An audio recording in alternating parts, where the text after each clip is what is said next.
নিজের হায়াতকে মাস, সপ্তাহ, দিন দিয়ে ভাগ করেন। এস্টিমেট করে নেন যে যদি আপনি 60 বছর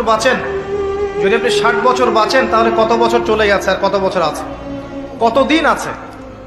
এই দিনগুলো কিভাবে কাটালে আপনি সেই কাঙ্ক্ষিত লক্ষ্যে পৌঁছাতে পারবেন, এটা হিসাব করেন, নিজেকে চিন্তা করেন। একটু দাঁড়ান, থামেন। যে ফ্লোতে ছুটছেন, পরিবারের পিছনে, ব্যবসার পিছনে, চাকরির পিছনে, আপনার সমাজের পিছনে, দুনিয়ার পিছনে, বাড়ি গাড়ি স্ট্যাটাসের পিছনে, একটু দাঁড়ান, রিল্যাক্স হন। একটা রাত একটু থামেন, রিল্যাক্সে চোখটা বন্ধ করে খাতা কলম নিয়ে বসেন পড়ার টেবিলে। চিন্তা করেন যে আপনি দুনিয়াতে থাকতে আসেন নাই, আপনি মরতে এসেছেন। দুনিয়াতে আপনি থাকতে আসেননি, দুনিয়াতে আপনি মরতে এসেছেন। এবং সময় লিমিটেড, আপনি জানেন না কতটুকু। ধরে নিলাম 60 বছর, আপনার 30 চলে গেছে, বাকি 30 পড়ে আছে। এই বাকি 30-এর শেষ 10 বা 5 আপনি আমল করতে পারবেন না চাইলেও। যে স্পিড এখন করতে পারছেন ওই স্পিডে পারবেন না, পসিবল না। এখন আপনার হাতে 20-25, এটাকে দিন দিয়ে ভাগ করেন। এখন দেখেন বিগত যে সময়টা পার করে এসেছেন, এই সময়ের মধ্যে কতটা রোজা রাখেন নাই, কত ওয়াক্ত নামাজ পড়েন নাই, কতবার জেনা করেছেন, কতবার সুদ খেয়েছেন, কতটা মানুষের হক নষ্ট করেছেন, কতটা দুর্নীতি করেছেন, কতবার মাদক খেয়েছেন, কতবার মেয়ের সাথে বারে ড্যান্স করেছেন, কতটা গার্লফ্রেন্ড চেঞ্জ করেছেন। আপনি হিসেব করেন, আমল নামা হিসেব করেন। আপনার আমল নামা নিজে হিসেব করেন। দিন আসার আগেই হিসেব করে ফেলেন। আল্লাহ পাক কিয়ামতের মাঠে উঠানোর পরে আমল নামা ছুড়ে দিয়ে বলবেন, ইকরা কিতাবাক, পড়ো তোমার বই। আজকে তুমি তোমার হিসাব নেওয়ার জন্য যথেষ্ট। সময়, এই সময়টুকু মূল্যায়ন করেন। এখন আপনি যদি ডেডিকেটেড হয়ে যান, না আমি যা করেছি, আগের পাপগুলো থেকে তওবা করব, যার যার হক তাকে ফিরিয়ে দিব। কাউকে যদি গালি দিয়ে থাকে, গিয়ে বলবো ভাই আপনাকে গালি দিয়েছিলাম, আমাকে মাফ করে দেন। কারো যদি সম্পত্তি আত্মসাৎ করে থাকে, ফিরিয়ে দিয়ে বলবো যে তোমার সম্পত্তি নিয়ে নাও, যা নেওয়ার দুনিয়ায় নিয়ে নাও, পরকালে আমার জন্য দাবি রেখো না। সুদ খেয়ে থাকেন, এখনই ছেড়ে দেন। সবজি বিক্রি করে খান, তাও সুদি ব্যাংকে চাকরি করেন না। সবজি বিক্রি করে খান, তাও সুদি ব্যাংকে চাকরি করেন না। মাদক খেয়েছেন, তওবা করেন। তিরাতে খাবাল পান করানোর আগেই তওবা করে ফিরে আসেন।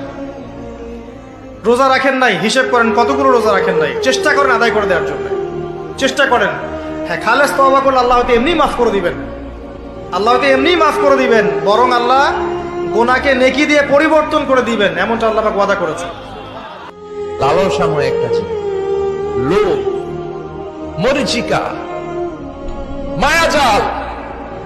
এই মায়াজালে আমরা আটকে আছি, ফলে মৃত্যুর কথা আমরা ভুলে গিয়েছি। পাগলের মতো ছুটছি, আরো টাকা লাগবে, আরো খ্যাতি লাগবে, আরো যশ লাগবে, আরো দাপট লাগবে। আমার এত টাকা দিয়ে কি হবে, এত সম্পদ দিয়ে কি হবে, এত ব্যস্ততা দিয়ে কি হবে তোমার? স্টপ, থামুন, অনেক হয়েছে, আন্না থামুন।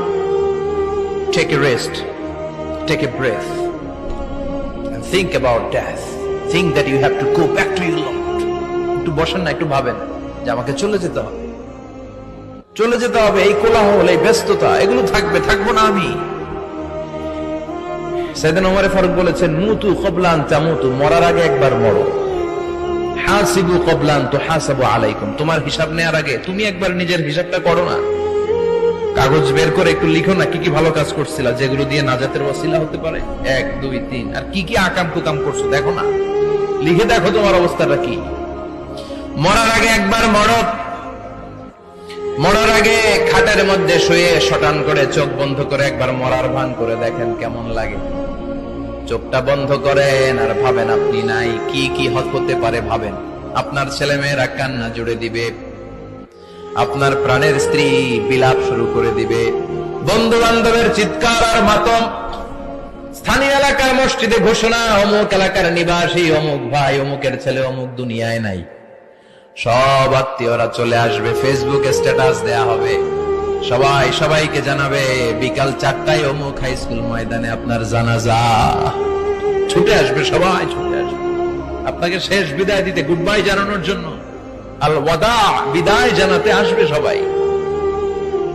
4 তাকবীর দিয়ে আপনার জানাজা হবে, অশ্রুসিক্ত জানাজায় আপনার বিদায় হবে। কাঠের খাটিয়ার মধ্যে করে কাঁধে তুলে আপনার কবরে নেওয়া হবে। আগে থেকে খুঁড়ে রাখা কবরটার মধ্যে আপনারে বিছিয়ে দেয়া হবে। বাঁশের কচি দিয়ে তার উপরে মাটির চাপা দিয়ে সব চলে যাবে। ভাবেন না একবার চোখ বন্ধ করে, this is the circle of life, this is the nature of life. এটা সবার হবে, আমার হবে, আপনার হবে। এত মায়া, এত ভালোবাসা কই যাবে? কেউ থাকবে না। সবাই আপনার অন্ধকার কবরে রেখে দিয়ে চলে আসবে। উপরে বাঁশের কঞ্চি, তার উপরে মাটির চাপা, অন্ধকার আর অন্ধকার। এই অন্ধকার যেন শেষ হতে চায় না, শুধুই অন্ধকার, ঠিক কিনা? এজন্য আমাদের চলে যেতে হবে। দাদা গেল, চাচা গেল, মামা গেল, আমাদেরকেও যেতে হবে। জোরে কোন ঠিক কিনা? একদিন মাটির ভেতরে হবে ঘরে মন আমার, কেন বন্ধ দালান ঘর? প্রাণ পাখি উড়ে যাবে পিঞ্জর ছেড়ে,